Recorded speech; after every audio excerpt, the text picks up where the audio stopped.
ಧರ್ಮಸ್ಥಳ ವಿರುದ್ಧ ಷಡ್ಯಂತ್ರ ರೂಪಿಸಿದ ಪ್ರಕರಣದ ವಿಚಾರವಾಗಿ ಪೊಲೀಸರು ಪೂರ್ವಪರ ತಿಳಿದು ಕೆಲಸ ಮಾಡಬೇಕಿತ್ತು. ಬೆಳಗಾವಿಯಲ್ಲಿ ಬಿಜೆಪಿ ಎಂಎಲ್ಸಿ ಸಿಟಿ ರವಿ ಹೇಳಿಕೆಯನ್ನು ಕೊಟ್ಟಿದ್ದಾರೆ. ಸರ್ಕಾರಕ್ಕೆ ಜನಾಭಿಪ್ರಾಯದ ಮೇಲೆ ನಂಬಿಕೆ ಇಲ್ಲ, ಆದರೆ ನಿಮಗೆ ಬುರುಡೆ ಗ್ಯಾಂಗ್ ಮೇಲೆ ನಂಬಿಕೆ ಹೆಚ್ಚಿತ್ತು. ಮಗಳು ಕಾಣೆಯಾಗಿದ್ದಾಳೆ ಅಂತ ಸುಜಾತ ಆರೋಪ. ಮಗಳ ಬಗ್ಗೆ ಪೊಲೀಸರು ಹುಡುಕಿದ್ರೆ ಗೊತ್ತಾಗ್ತಿತ್ತು. ನೂರಾರು ವರ್ಷಗಳ ಧರ್ಮಕ್ಷೇತ್ರದ ಬಗ್ಗೆ ಅಪಪ್ರಚಾರ ಮಾಡಬಾರ್ದಾಗಿತ್ತು ಅಂತ ಹೇಳ್ಬಿಟ್ಟು ಸಿಟಿ ರವಿ ಹೇಳಿಕೆಯನ್ನು ಕೊಟ್ಟಿದ್ದಾರೆ.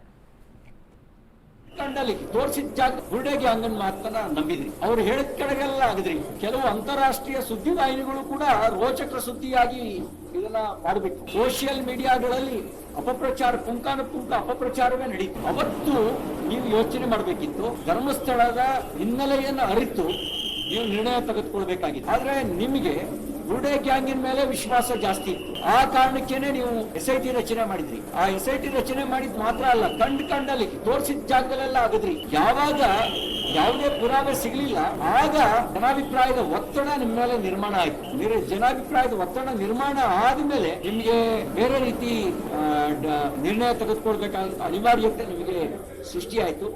ಈ ಹಿನ್ನೆಲೆಯಲ್ಲಿ ನೀವು ಕೂಡ ಆರೋಪ ಮಾಡುವವರ ಪೂರಾ